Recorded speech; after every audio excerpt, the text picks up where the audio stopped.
All right. So this video is for anyone that might need to train someone on how to use Zoom while you're in a Zoom call. Because the thing is, and we know this because at Fresno City, we are now trying to train instructors remotely.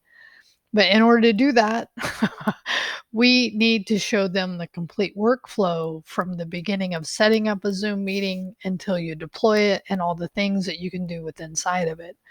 It's a little challenging when you can't show them and you can just talk about some of the features. So I spent a day now um, training them and realizing this morning, I'm like, how could I do that? I looked at various things that I could try to do, like OBS, but I'm like, that will work, but it's more work than I want to do. So it hit me, boom. And this is and I've done it before, so I don't know why it didn't occur to me. But regardless, so what you can do, and the key is you have to have two computers, right? So you have to have the one that you're running your Zoom session, your training session on, and then a separate one. Okay.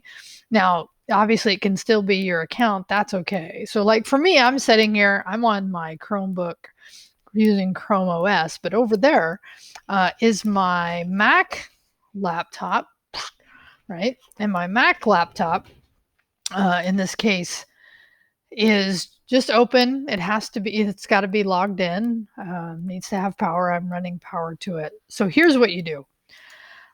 There's a product, and by the way, you don't have to use Google's. There's other products out there that you can use. Oh, that's it's not on the right. Yeah, it is. So I use Remote Desktop. Microsoft has a product that's really great as well. I don't recommend one specific one, but I'm just going to show you the way I've done it. So the first thing you would do is go over to that laptop. So in my case, I had to, before I did this video, over on my laptop, my Mac laptop is actually set up remote desktop.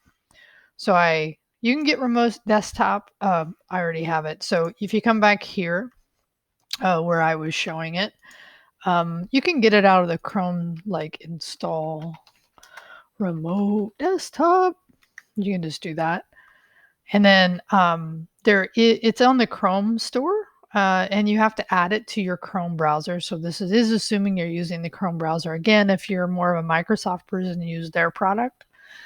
So then once you get it on that remote station that you're on, okay, then you'll have to go through the setup. And there is a couple steps. You have to set up a special PIN number that only you have access to. And by the way, you want that for security reasons. So in this case, once you have it on the remote station, you also have to have it on the station you're working at. So for me, this is the station over there. Would you like to no, right now? Okay. I need to read that in a minute. So once you do that, then you'll get access and you can do what's called remote access and you will see that, by the way you know you've walked through all the steps to install it is you see it listed and you can even see that it's online. So in this case, you can just click on it, and that's when you're going to need to enter that special code. And that, right? I'm not going to obviously tell you my code, that'd be crazy. But once I do that, then I am on my Mac from my Chrome OS desktop. And that's a really nice way to do it. So now I can show them either the native view or I could bring up the browser and do it. But I just want to show you just quickly. I can go ahead, right, and just join with the audio. But the nice thing in here is I can show them all these wonderful tools that we've been telling them. This is the way it looks. You can show them the record. You can do the breakout rooms. You can talk. I mean, again, it's just really, and just to show you I'm not fibbing here. Let's see if you can see me, right? So that's me. It's not that you need to see that, but I just want you to know that that is a possibility. So, um, it's a nice way to be able to show the complete work process from however you're training it. If you're training it in the browser, then on that side you can do that as well, and then launch them from there and show the difference. So I just think it's a bit helpful. Okay.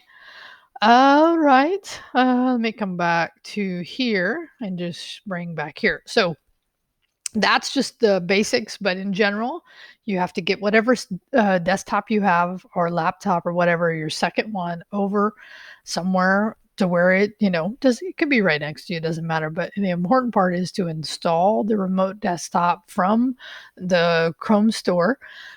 Set it up. You actually have to go through a setup. You have to download a piece of it. On my Mac, I actually had to go into security and add it for accessibility for some reason. It took me a time to go through that.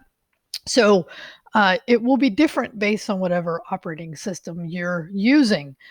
So um, if you want and by the way, I'm really targeting this to folks at Fresno City who might need to might need to have this functionality while they're training folks on Zoom, but using Zoom to train them. It's like Inception, right? All right. I hope this helps you out. Peace out. Have a great day.